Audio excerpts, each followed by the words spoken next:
We are live.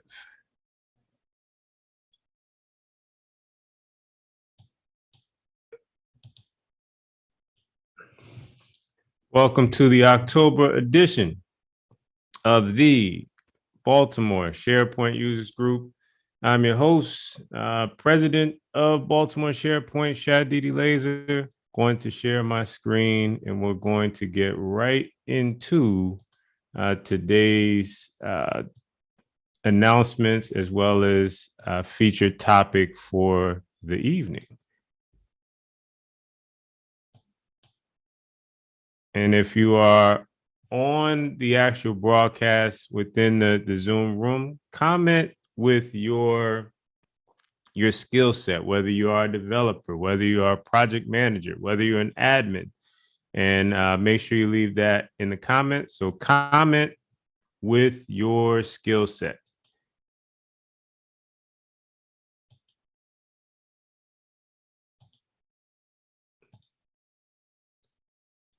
Okay.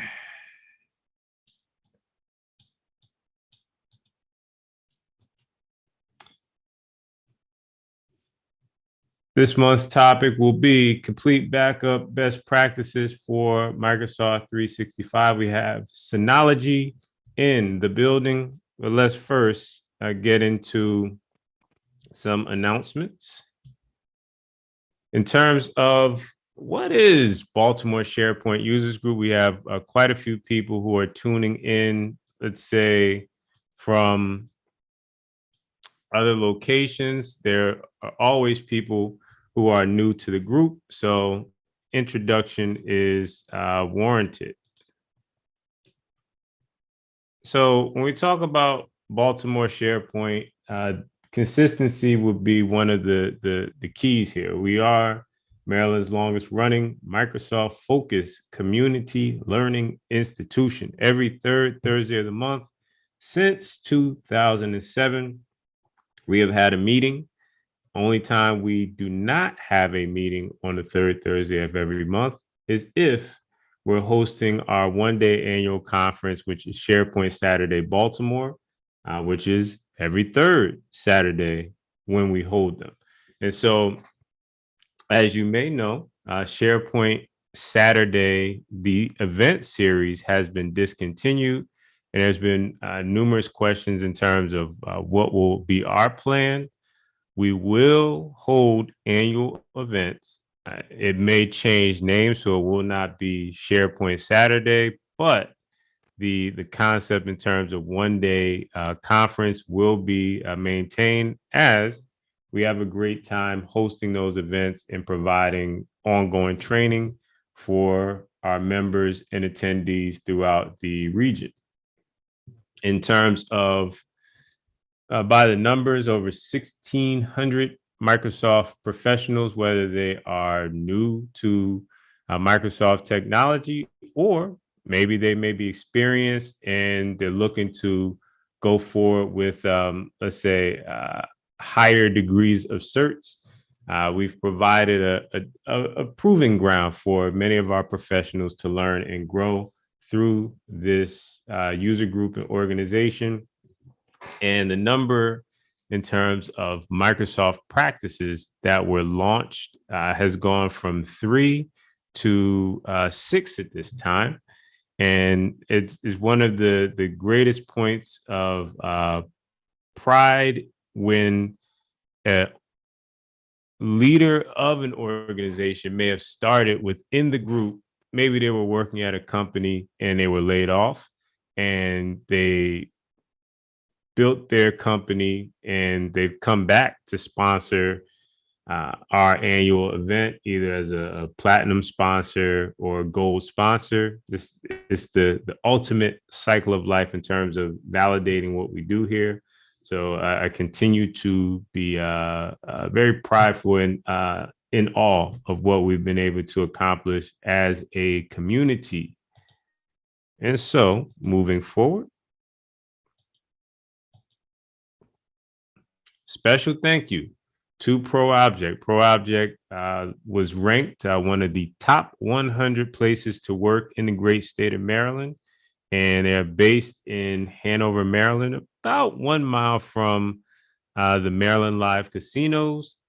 In terms of job opportunities, ProObject is always hiring. So I would encourage you to send your resume to Ted Staley, that is TM Staley at proobject.com. Special thanks to Ted and ProObject. Prior to the lockdowns and stay-at-home mandates, ProObject has been very supportive of our group. And as I mentioned over and over, when you're looking to grow a community or build a user group, your location is so important. So if 1 month we're meeting at Panera Bread, and the next month we're meeting in a church basement, and the next month we're meeting at the library, it's very difficult to build that audience that will continue to attend meetings. And so ProObject has provided that for us. And when we return to in-person meetings,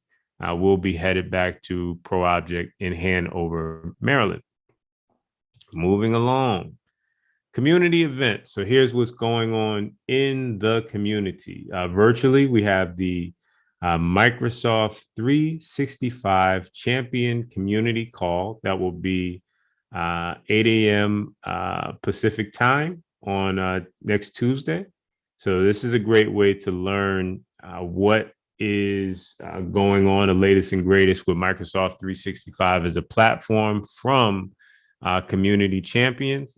And if you are a community leader, active speaker, podcaster, blogger, I highly encourage you to join the community champion program. In that, similar to user groups, the community champions have, let's say, early access to a lot of technical resources that simply help you benefit your company or your own business and stay ahead of the curve. Next, in terms of podcasts, inside Microsoft Teams, podcast will be releasing episode 404. And this will be more of a case study presentation. Case studies are excellent because they allow you to see tech in action. So definitely tune in. That'll be October 28th, 10 a.m. Pacific. And finally, there will be a hackathon, virtual hackathon, November 5th through 7th. And this will be in the healthcare space, Nurse Hack for Health. And that will be November 5th through 7th. So this is the latest and greatest in terms of community events. Now, the pandemic itself has wreaked havoc within our region in terms of contracts, let's say job security and stability for many of our members. And so we made the following adjustments that I'd like to share with you. And so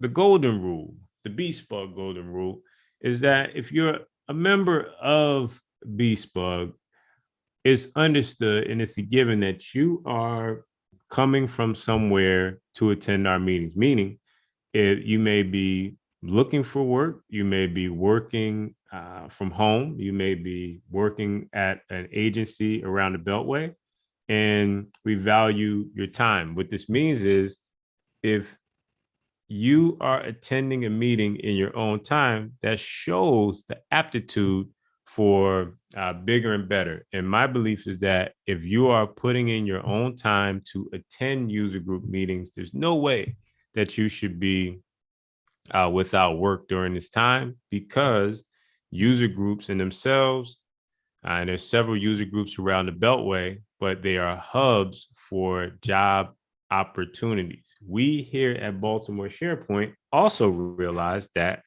you coming from work during the day don't want to hear sales presentations each and every evening. So we filter our requests through direct introduction. So if you find yourself on the verge of a layoff or you are currently laid off, do not suffer in silence.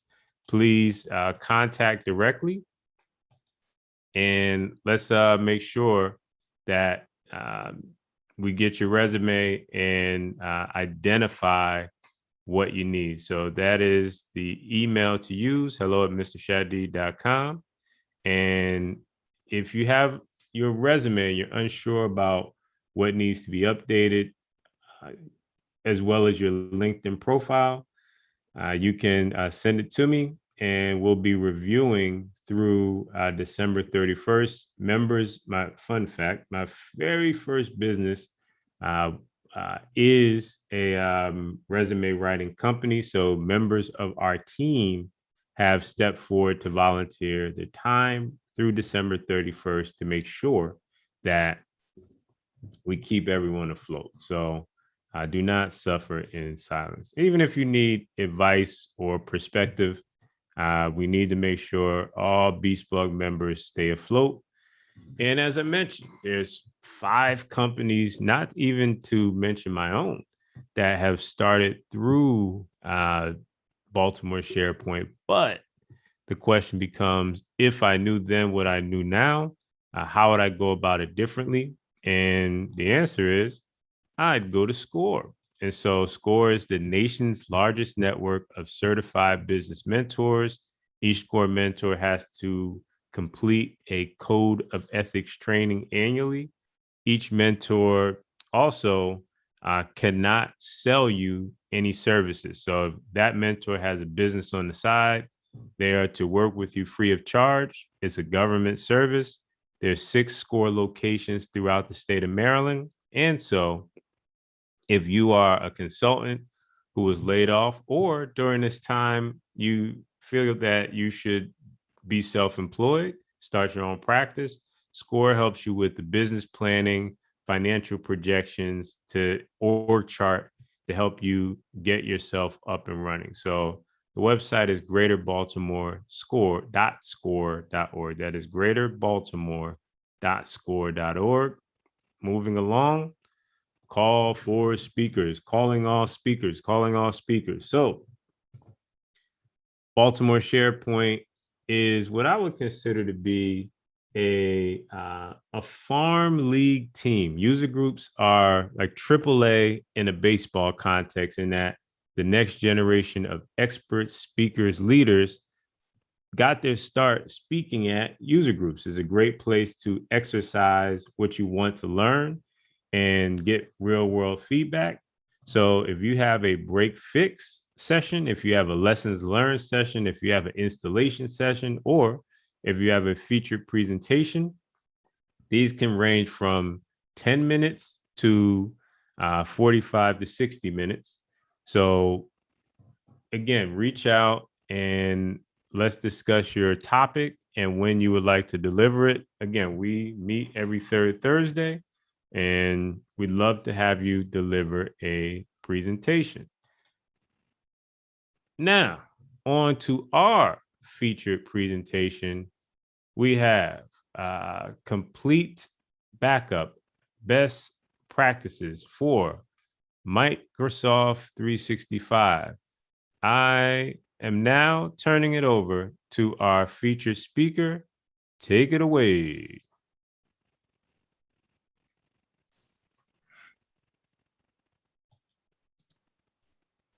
Hello. I can't start my video because it says I wanted to start it real quick. Good afternoon, everyone. Give it a try now. There you go. There we go. Can you guys see and hear me just fine? Just fine. Okay, perfect. All right, everyone, good afternoon. My name is Josue Guzman, and let me share my screen. Sorry. Let me see. Okay, here we go. Share here. Perfect. Can you all see my screen just fine? Yes.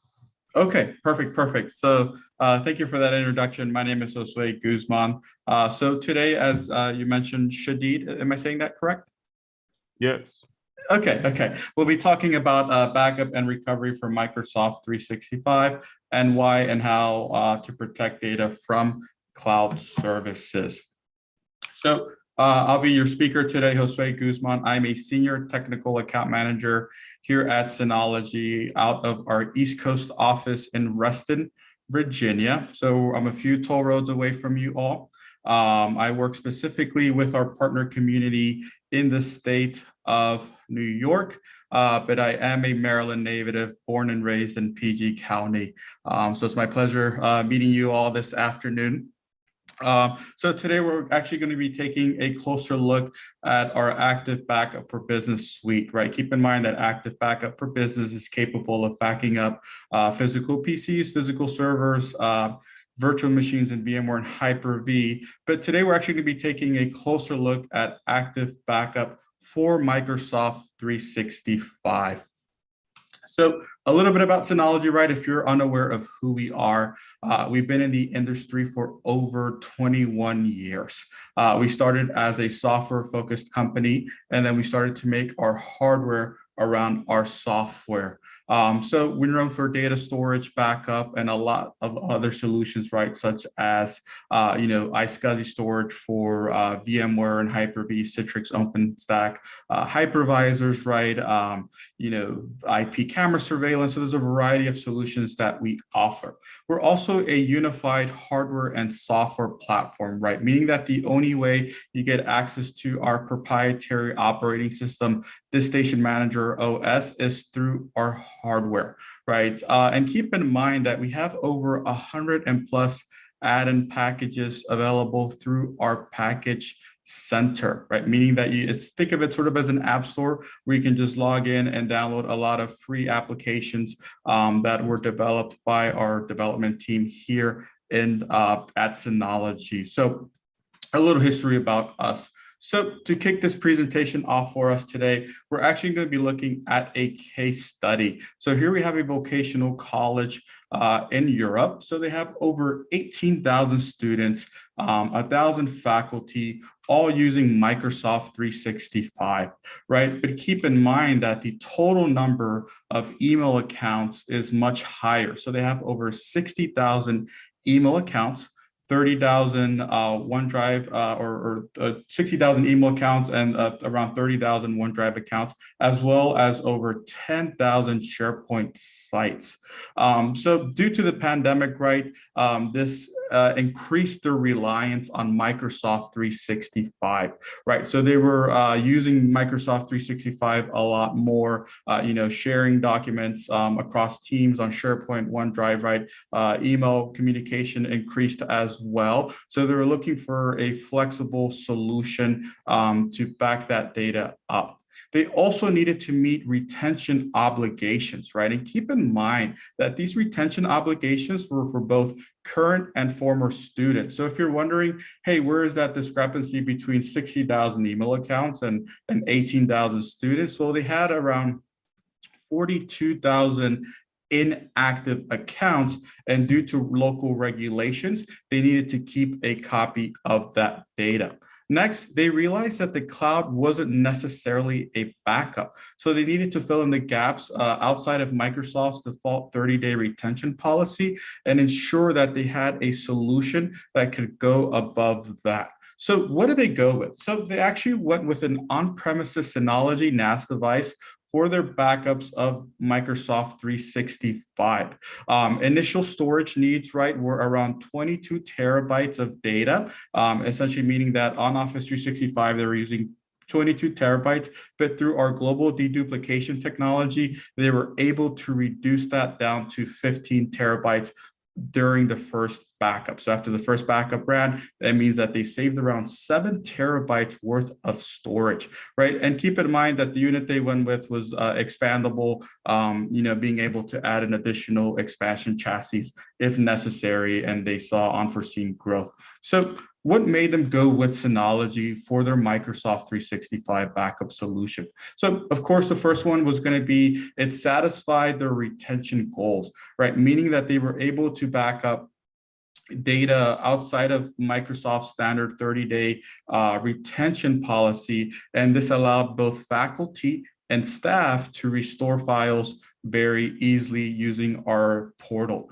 Next, they wanted to reduce management time, right? So specifically IT. The IT team didn't want a solution that further, that made everything much more complicated, right? They didn't want a solution that solved one problem and created three more. So they were looking for a very, very, to reduce that management time. And how do they do so? Well, they set up centralized setup, meaning that all of these accounts were being centrally backed up to one unit. And anytime a new user or group was automatically added to Microsoft 365, it would begin the backup for those users for the designated workloads. There was also domain integration, right? So there was integration with Azure Active Directory, directory services, right? Which allowed students and faculty to log into a central portal and restore their own emails and files without necessarily having to rely or reach out to an IT administrator. And lastly, they saved money on recurring fees. So they, outside of the initial capital expenditure on the Synology hardware, there was no additional software licensings or subscriptions that they needed to pay to be able to maintain these backups, right? So they just purchased the Synology, the drives, and they were good to go. And there was no additional licensing fees on top of that. And keep in mind that they also didn't need to pay for those 42,000 inactive accounts that, due to regulatory reasons, they were required to keep. So, for those asking here in the room today, is it necessary to back up Microsoft 365? Isn't that Microsoft's responsibility? Isn't the cloud already doing that for us? And those are all great questions, right? But let's take a closer look at whose responsibility lies where. So here we have several models, right? Software as a service, platform as a service, infrastructure as a service, and on-prem. And here we can see whose responsibility lies where, right? So Microsoft's responsibility for Microsoft 365 is going to be a lot of that physical infrastructure, the operating system, but the data is the user's responsibility, right? Meaning that we're responsible for maintaining our data or a copy of our data. And furthermore, if we take a closer look at Microsoft's terms and conditions, they actually recommend that you back up your content and data that you store on Microsoft 365 using third-party apps and services. So Microsoft here is also recommending that you create a backup or back up your Microsoft 365 data. Now, what are some potential issues as to why one should back up Microsoft 365? So the first one to really consider, right, is probably going to be the most common reason, is accidental deletion, right? Meaning that items that don't necessarily fall within Microsoft's retention policy, which may be anywhere between 14 days or even 30 days if the admin can do the restoration of that data, right? So essentially, if I wanted to restore an email as a user from February and I accidentally deleted and purged it, I'd be unable to do so. So that's one of the first reasons to back up Microsoft 365. The next one to consider is going to be recovery speed, meaning that if we go with a solution, how fast is it going to how fast would it be for us to restore this data? Is it going to take hours, minutes, days? Are we going to have to create a ticket and reach out to Microsoft support team for them to potentially dig in and find that email or that inbox for us, right? So that's another consideration, is going to be recovery speed. Lastly, service downtime, right? In the event that either the internet's down or that Microsoft 365 experiences a service issue, right? We want to have a way to get access to our data locally to quickly retrieve or pull anything we may need. Other considerations not listed here, right, is going to be ransomware. As we saw a few months ago through the attack through sort of an RMM tool, computers are also likely targets. And if someone had a OneDrive account, there's a chance that that OneDrive data could potentially be, get ransomed. Another consideration is going to be regulatory, right? Meaning, do we have to satisfy certain regulations from government entities or even sort of industry regulated regulations, right? So such as HIPAA, right, or anything like that. And lastly, it's going to be malicious deletion from internal employees, right? Meaning that if someone realizes they may be let go in the next few days, they may go into SharePoint Online and start deleting that data. So these are some potential issues to consider as to why one should back up Microsoft 365. So let's talk a little bit about getting started with Microsoft 365 backup.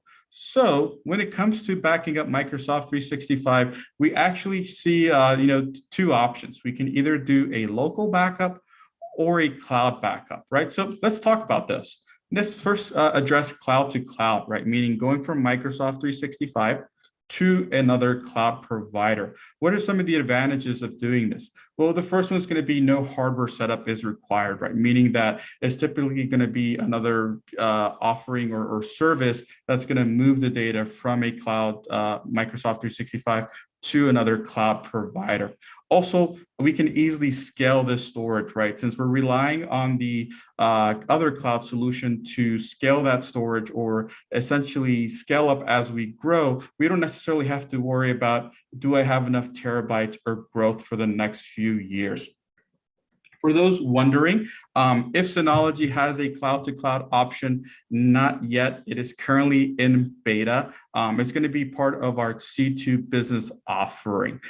So keep an eye out for that. So let's talk a little bit about cloud to local, right? So what are some of the advantages of cloud to local backup? Obviously, recovery speeds, meaning that we can quickly restore emails. We can quickly download .eml files from our recovery portal, and we can have access to this data, whether there is internet connection or not, as we rely on our local LAN infrastructure. And with solutions such as, right, the Synology one, there's no recurrent subscription cost, right? Meaning that once you purchase the hardware, it's going to be doing this backup for you at no additional subscription cost. So there's not going to be no monthly annual licensing for you to perform this backup. So let's talk a little bit about active backup for Microsoft 365, which I mentioned earlier is going to be our solution for this purpose. So what exactly does active backup for Microsoft 365 backup?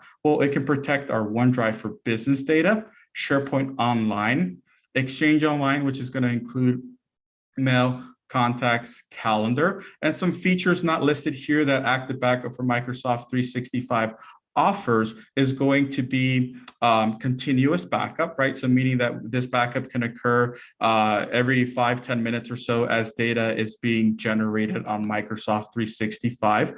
Global deduplication, right? Meaning that if there's files that are found across different OneDrive accounts or someone's calendar invite or someone's SharePoint Online or an email sent, it's going to back up identical files just once, as the file system knows that this file is referenced multiple times. So just a quick example of that. Let's say I'm a CEO of a 300-person company. I send a 5 megabyte file to all of my company saying, hey, here's our latest plan for 2022.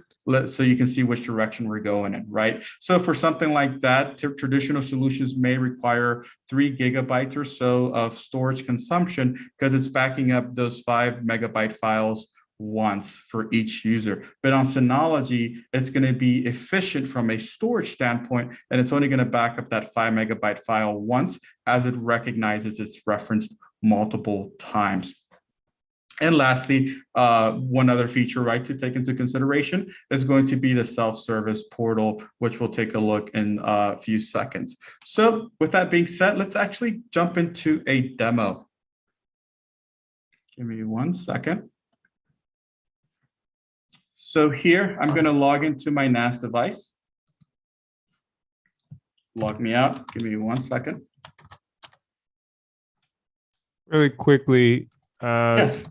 we have a question here. To view any of the data, would you need to restore it to the cloud first? You have the option of restoring it back to that user's account, another user's account, or you can export the data as a .eml file or as a PDF, right, or anything like that. And we'll actually cover restoration in 1 or 2 slides ahead. But yes, you don't necessarily have to restore that data back to Microsoft 365. You can export it in the file format that you can make sense of locally.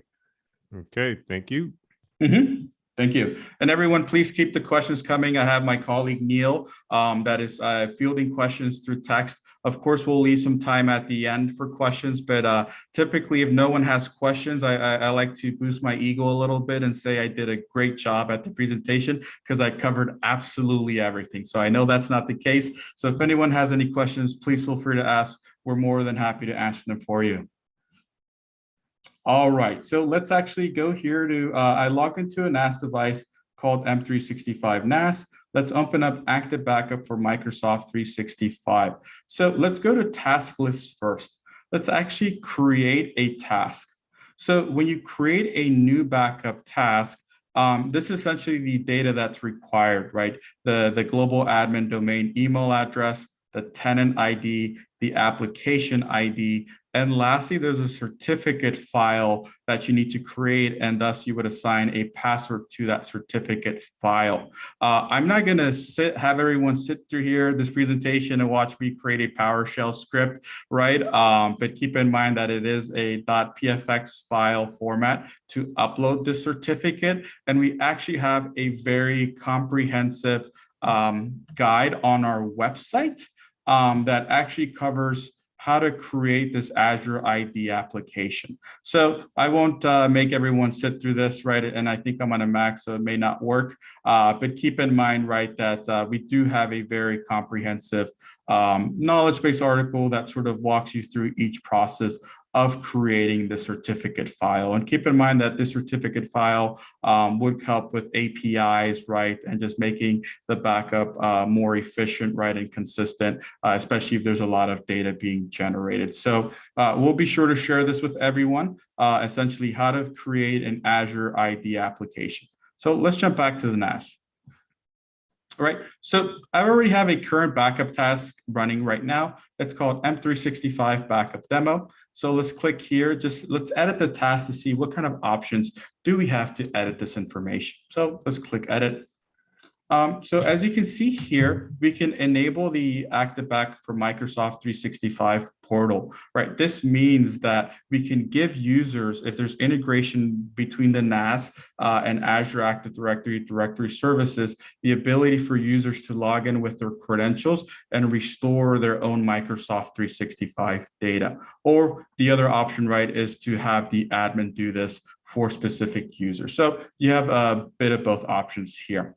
Now let's take a look at the user tab. So here we have a few options, right, for users. So as you can see, we're backing up all of our users and we're backing up just about every single bit of data one can imagine in Microsoft 365 for these users, right? But let's say I wanted to get a little bit more granular, right? Let's say that I don't want to back up drive data, nor someone's calendar or contacts, right? I'm just really concerned about their mail or their archive mailbox. You can essentially just back up that data, or you can get very granular and just select, you know, for example, let's say Zach was using OneDrive for Business as his own personal repository for photos he took on his camera every weekend, right? And we asked him not to, and he's using a lot of storage on the NAS, and we just said, hey, please don't do that, or, you know, hey, please, you know, so we don't need copy of that OneDrive data. You can just click here, and it's gonna not back up Zach's Microsoft 365 data. Next, we can, you know, choose which groups we want to back up data for, as well as SharePoint sites. So as you can see here, it's backing up all of our SharePoint sites, or even my sites. And here, the nice thing, as we saw in the case of the case study, they wanted the ability to kind of reduce IT effort. And what did that look like? That essentially meant that, you know, anytime a new user was added to the portal, anytime a new user was, you know, joined the school or the company or anything like that, you don't want to go into a portal and click new user, you know, I want to back up drive, mail, that's it, right? So here through Auto Discovery Service, anytime a new user joins the Microsoft 365 tenant, it's going to automatically back up this data, or we can do group mail as well as my sites. And lastly, policy, right? So meaning that we can do a continuous backup, right? Meaning that the backup modifications will be backed up within a few minutes. If we do continuous, we can do manual backup, which does require us to log in ever so often, make sure we click backup. And next, we can do scheduled backup if we want to do a little bit more granular and set up, okay, I want the backup to occur every day at 5:30. And lastly, here we can set up the desired retention policy that we want to maintain for this 365 backup. So that's some of the options you have to edit for this. And lastly, we're going to take a look at the overview page. Pretty self-explanatory, right? So I'm not going to read through everything here, everyone. So protected services just means what data are we protecting for which users, and then if so, how much.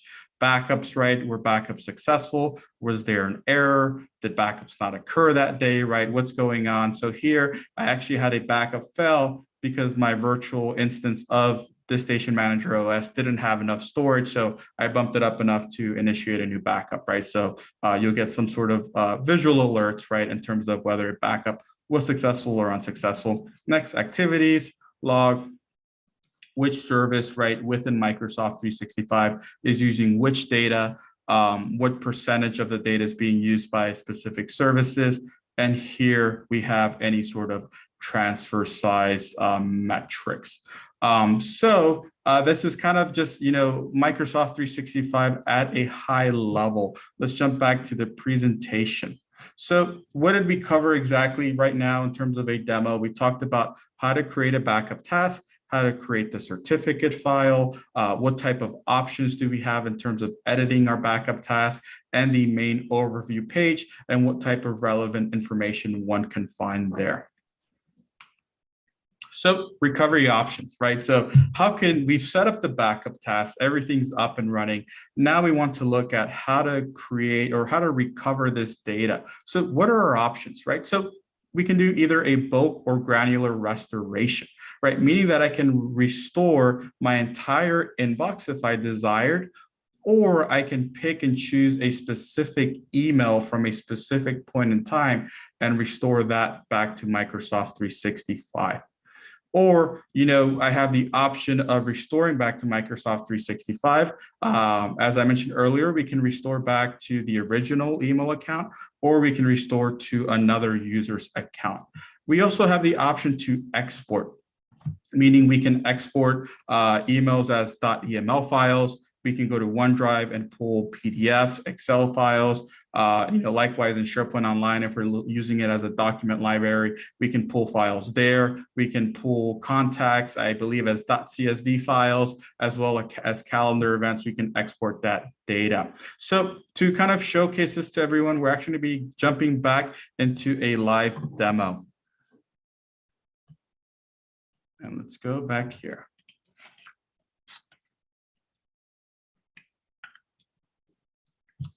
One second. So let me see. Perfect. So for that, we're going to actually go into the active backup for Microsoft 365 portal. So as I mentioned earlier, you have the option to expose the users or give users access to this portal if there's integration with Azure Active Directory, directory services, or if you prefer to sort of take control of this as the admin, you can do so as well. So here we can view the roles, essentially which data we want to restore for which user. So we're going to select Synology support, hit OK here.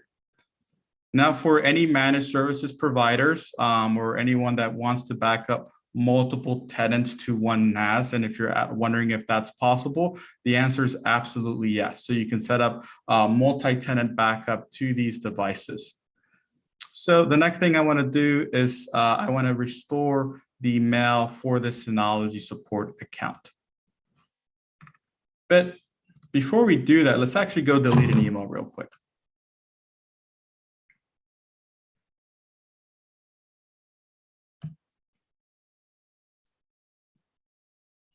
One second. right? So here I am signed into Microsoft 365 under that Synology support account, right? So I sent myself an email earlier this afternoon, and let's go ahead and delete it first. So we'll select delete. Now let's go into our deleted items. Let's empty this folder, delete all. And let's go here, empty the folder, and delete all. Right, so as you can see, hopefully this felt a little bit like Inception, right? A dream within a dream type thing. This email should now be 100% unrecoverable from the perspective of the end user, right? So we deleted it from the mailbox, as well as sort of purged it away. So how does one restore this email back onto Microsoft 365? So for that, we're actually going to use the recovery portal. As I mentioned earlier, we selected the Synology support email address. We'll hit OK here. We selected the service we wanted to back up, which is mail. And we'll go to inbox. So as you can see, here we have sort of a timeline of sorts at the bottom where we can see the status or the state of that mailbox at that point in time. So we'll just go to this afternoon. And here's the email I deleted. So to restore it, you can just click it. We're going to restore one email in inbox. And as I was telling everyone earlier, you can actually change which user this email gets restored to. So right now we'll just hit cancel. I'm going to go to the original folder and overwrite any existing email. I'm going to click OK. Give it a few seconds.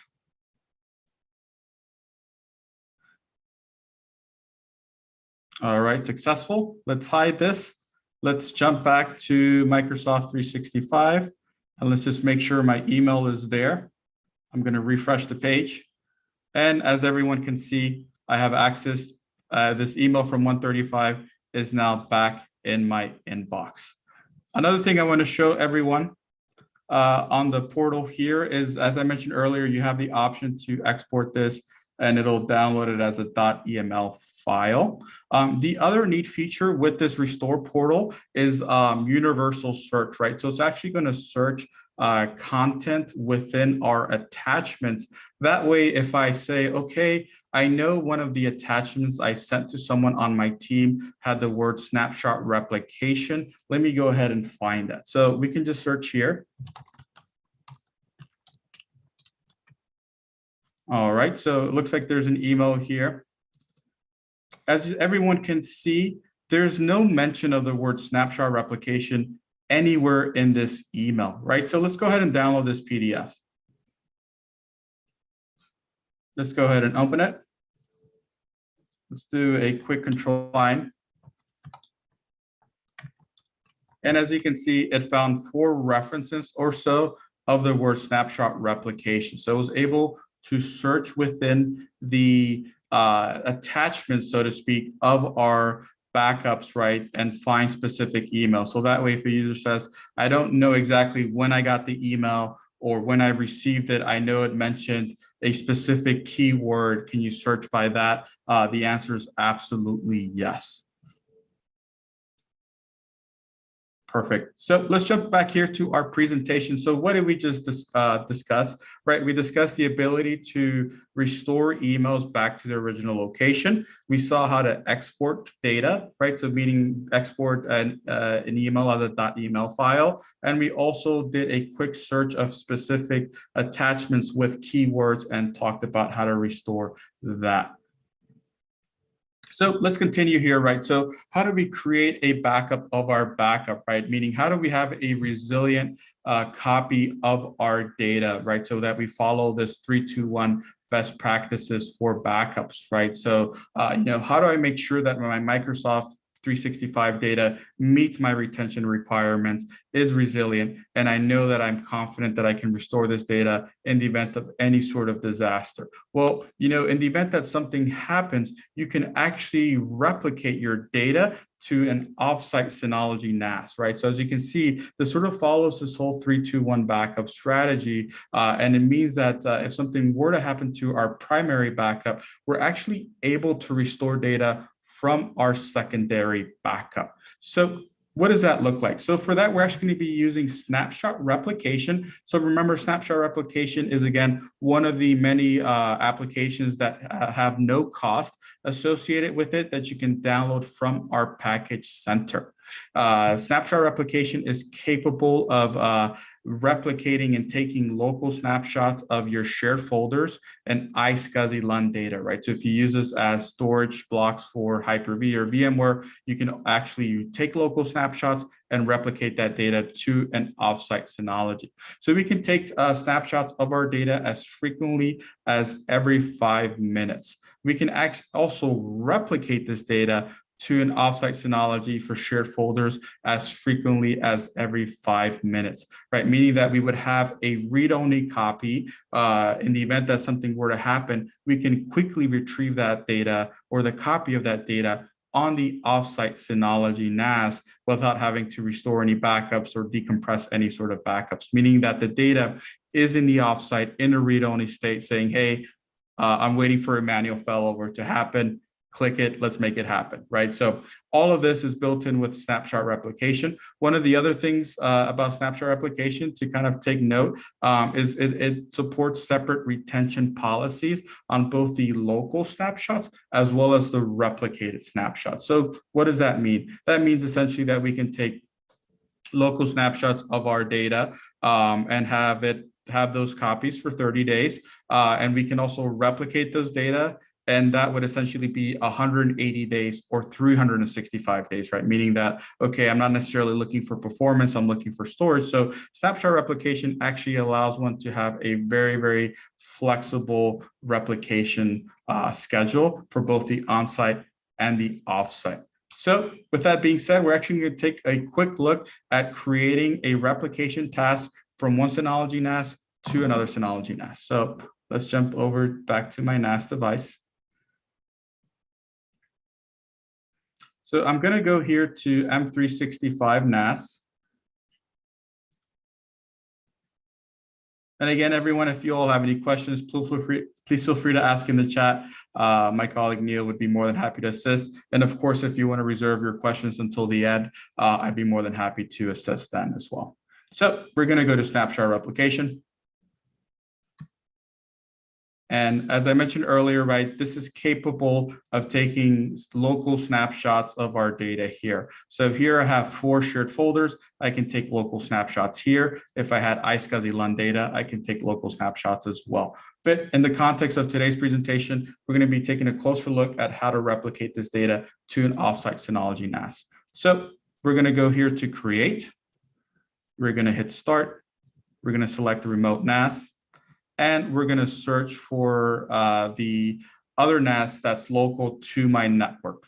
So if you're wondering, okay, how do I create the replication to the offsite Synology NAS? A few ways to do this, right? Assuming that it's an offsite location, you may use DDNS, or you may use a static IP or port forwarding right in the offsite location. Essentially, as long as the Synology can find the offsite NAS, it's able to do the replication. And of course, it'll work over site-to-site VPN. So my offsite NAS in this case is Tron. So I'm going to enter the admin credentials for Tron. And I can use an encrypted connection. Typically, we recommend using this if you're not going over a VPN or if it's not essentially right going to via a local LAN device. So we'll click next here.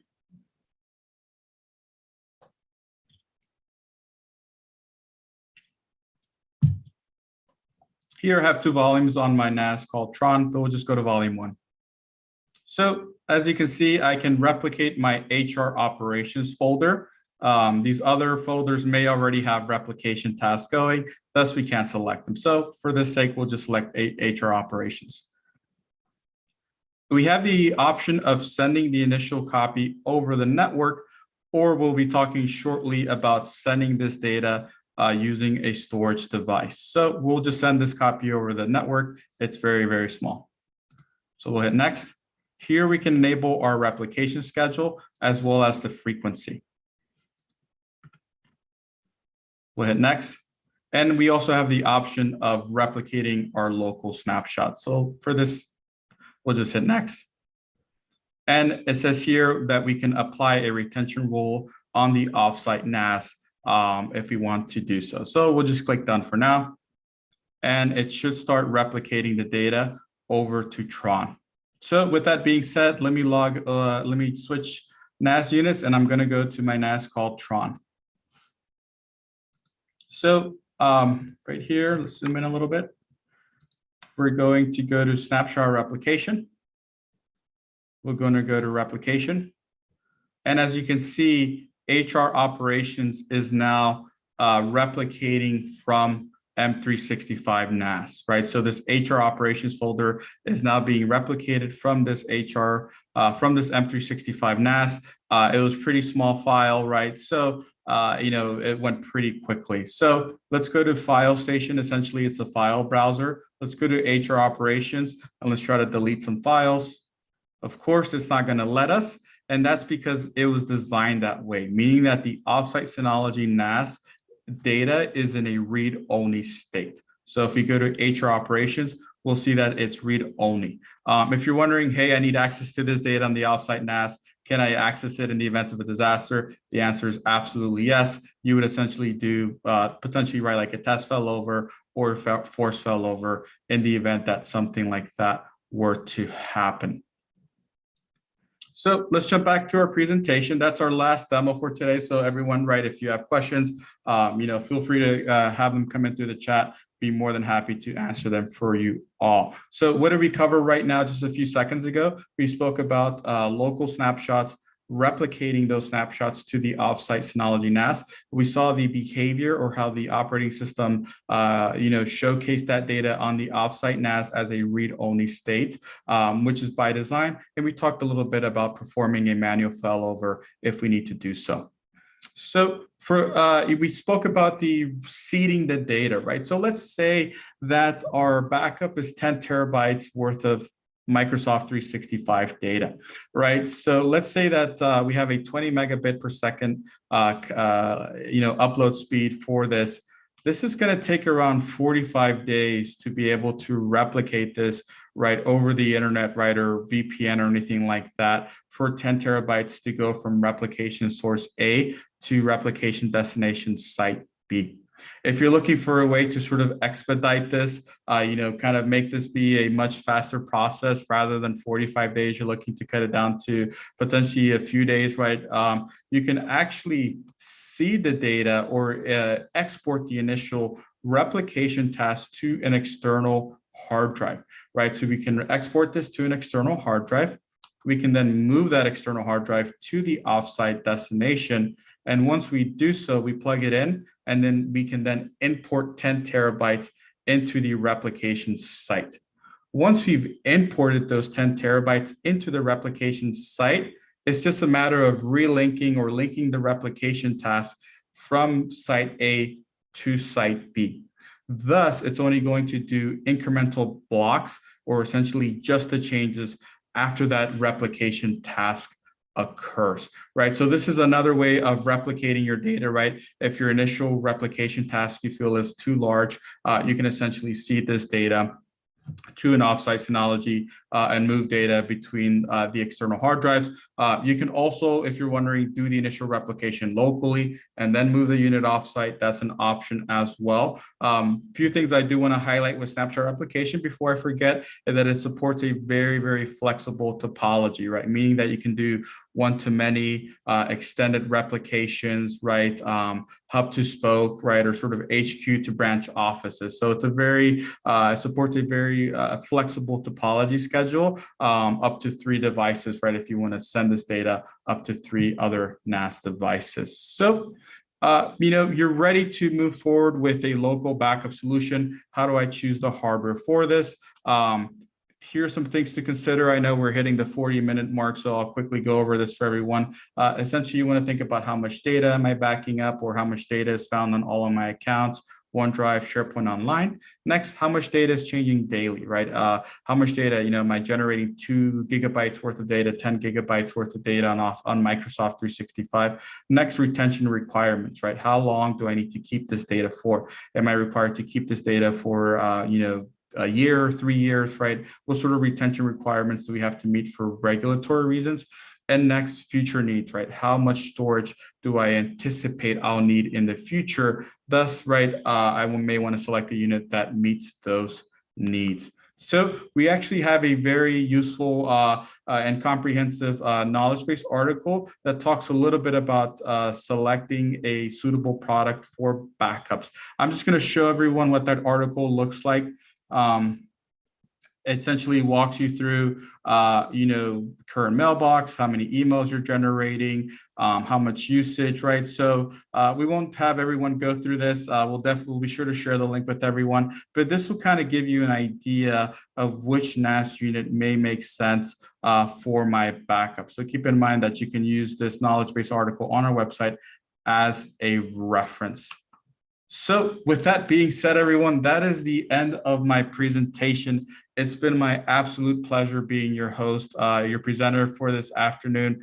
Hopefully we all got some great information regarding Microsoft 365 backups. I'll be here to answer any questions you all have for the next few minutes. And then I believe my colleague Neil has been answering questions, but again, everyone, it's been my absolute pleasure being your host. Keep in mind that if you stick around for these next few minutes, I believe my colleague Logan will be sharing a link for a survey. If you fill out the survey, I believe you'll be entered into a raffle to win a free Synology NAS device. So I believe Logan is going to be sharing that with everyone. But again, everyone, it's been my absolute pleasure being your presenter for today. Thank you. Thank you so much for having us.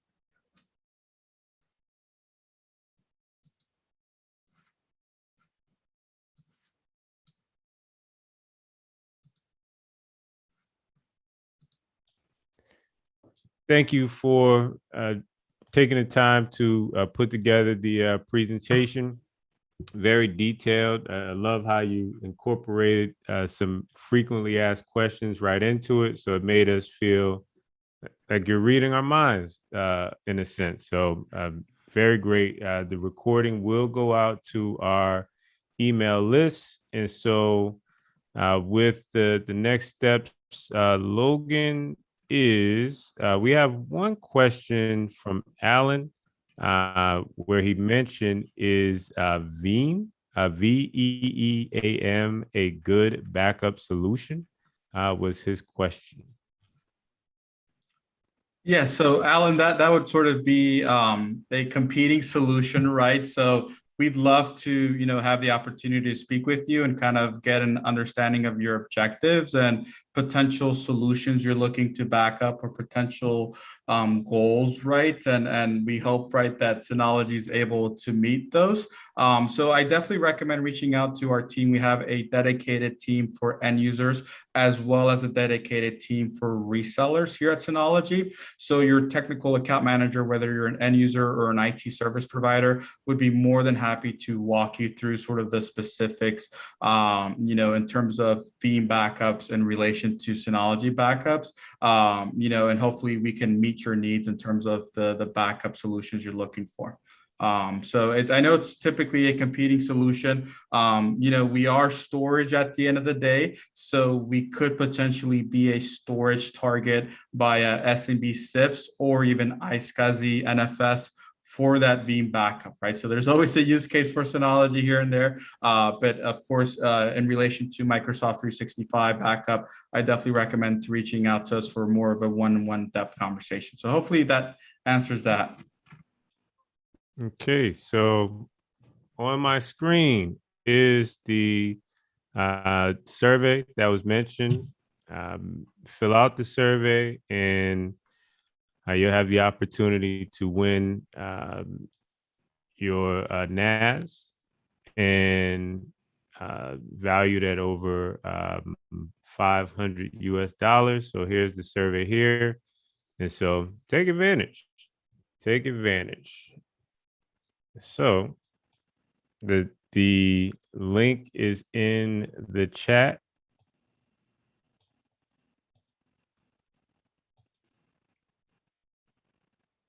Any final thoughts, Logan? I know you were going through comments, so on and so forth.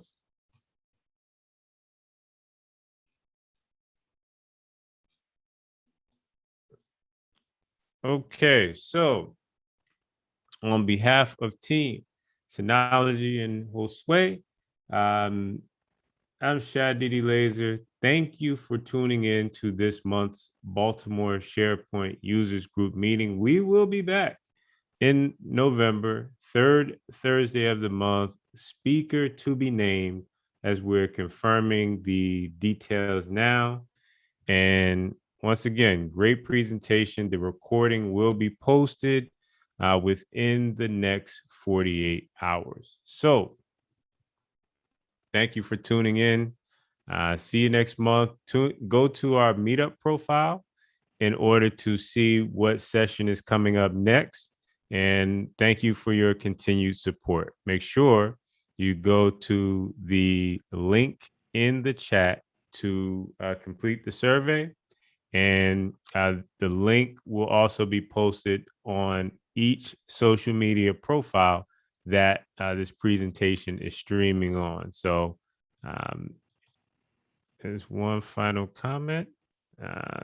Okay. So thank you, and please enjoy your evening.